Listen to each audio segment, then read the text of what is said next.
Alright? Salamat sa Diyos, sa ngalan ni Jesus. Minsan pa, nato po inyo palapit po ng kakapi mga batas sa bayang sula sa ipupuwit sa iba't ibang himpilan ng radyo at sa iba't ibang himpilan ng cable television dito po sa Batas Internet Television at siyempre sa panguna po ito ng DYKA sa Catholic Media Network ng San Jose Antique. Ako po si Batas, Atty. Batas Mauricio. Iwanan na ito. Araw na ginawa ng Diyos. Kaya tayo magalak, magdiwang, magbigay papuri sa dakilang lumikha sa lahat ng ating iniisip, sinasalita at ginagawa. Inanyayan po namin kayo, samahan po ninyo kami sa ating palatuntunan sa pamagitan po ng pagpadala ng inyong mga text messaging, mga text questions para po sa inyong mga libreng payong legal at libreng pagpapaliwanag sa mga batas sa Pilipinas. Ganun din po, inyong mga nagnanais na pagbati sa mga may birthday, sa mga may anniversary, sa inyong mga may importanteng okasyon o importanteng selebrasyon sa Luzon, Visayas, Mindanao at sa buong mundo. Yan. At maaaring po kayo mag-text sa aking numero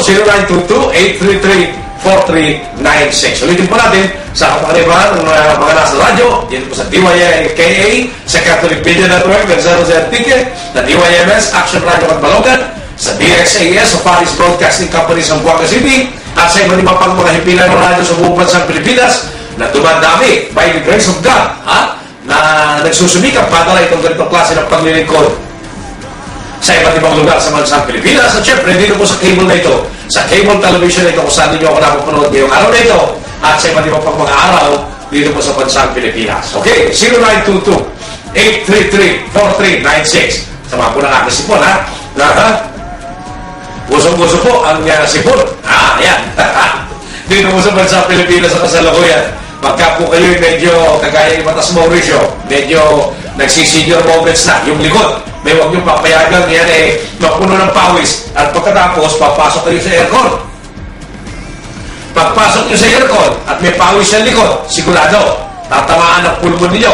Tama baka lalo lang mahina na ang pulmon, delikado po yan, ha? Okay? So medyo mag-ingat po tayo ng konti kapagkat peligroso ang mga kapanahonan sa kasalukuyan. In the meantime, dumako muna tayo dito po sa ating mga inspirasyon sa buhay, araw-araw na bahagi ng ating palatuntunan na tinatalakay, yung pong ibang bahagi ng Biblia. Banal na kasulatan, banal na aklat, ang Biblia upang magamit natin para mapabuti ang buhay natin, mapahusay ang buhay natin, magkaroon tayo ng magandang buhay, maliwasang buhay, mapayapang buhay na walang sakit o karamdaman sa ating mga katawan.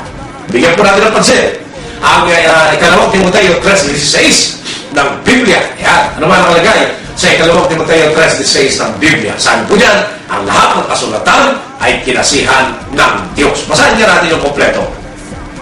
Sabi niya, ang lahat ng kasulatan ay kinasihan ng Diyos at nagagamit sa pagtuturo ng katotohanan, sa pagtatama sa maling katuruan, sa pagtutuwid sa likong gawain, at sa pagsasanay para sa matuwid na pamumuhay, upang ang lingkod ng Diyos ay magiging karapat-dapat at handa sa lahat ng mabubuting gawain. Yan. Nais po ninyong may tama ang buhay nyo. Nais po ninyong may tama ang mga iniisip nyo. May tama ang pagkilos ninyo. Huwag po kayong matatakot magbasa ng Biblia. Magbukas po kayo ng Biblia. Magdala ng Biblia kahit saan kayo mapunta. At kung wala na po kayong ginagawa, naghihintay na ng sasakyan, naghihintay ng inyong kakausapin, o di kaya, dahil wala na kayong ginagawa, buksan ang Biblia at basahin ang anumang bahagi nito. Sabi po nitong ikalawang Timoteo 3:16 ng Biblia, ang lahat ng kasulatan ay kinasihan ng Diyos at nagagamit sa napakaraming magagandang bagay. Ayan, nagagamit sa napakaraming magagandang bagay. Pagtatama sa maling katuruan, ano pa ba? Pagtatama sa maling katuruan, pagtutuwid sa likong gawain, pagsasanay para sa matuwid na pamumuhay. Ayan, yan po yung binabanggit. Dito po ikalawang Timoteo 3:16 hanggang 17, upang ang lingkod ng Diyos ay maging karapat-dapat at handa sa lahat ng mabubuting gawain. Yan. So, kung nais po ninyo na huwag pasukin ng kung ano-anong kalaswaan, huwag pasukin ng kung ano-anong kahalayan, huwag pasukin ng kung ano-anong kasamaan ang ating mga isip, magdala po tayo ng Biblia sa anong tayo buko, at kung wala na po tayong ginagawa, buksan ang Biblia at pagkatapos magbasa. Kahit ano po ang bubuksan ninyong pahina ng Biblia, namnamin ang utos at tuntunin ng anumang bahagi makatutukayan natin, at bibigyan po tayo ng pagkakataon ng Panginoong Diyos na maintindihan ang kanyang mga kautusan. Magiging maganda po ang buhay natin pagkatapos niya. Salamat sa Diyos sa ngalan ni Jesus. Tuloy-tuloy na po tayo. Yan po ang ating inspirasyon sa buhay. Regular na bahagi na po ng ating palatuntunan. Kakampi mo ang batas. Ito po sa bayan sumasay po po dito po sa DYKA sa Catholic Media Network ng San Jose Antique, sa DSAS sa Far East Broadcasting Company ng Zamboanga City, sa DYMS Action Radio sa Catbalogan City, diyan po sa Samar, at sa iba't ibang mga himpilan ng radyo. Tumasay po din po ito sa bayan sa iba't ibang cable networks, cable television sa buong Pilipinas, Luzon, Visayas at Mindanao. Ayan, Luzon, Visayas at Mindanao. Ayan, yan po yung cable companies na sumusuporta sa atin. At syempre, sumasay po din po tayo sa telebisyon, sa buong mundo, sa pamagitan po ng Batas Internet Television.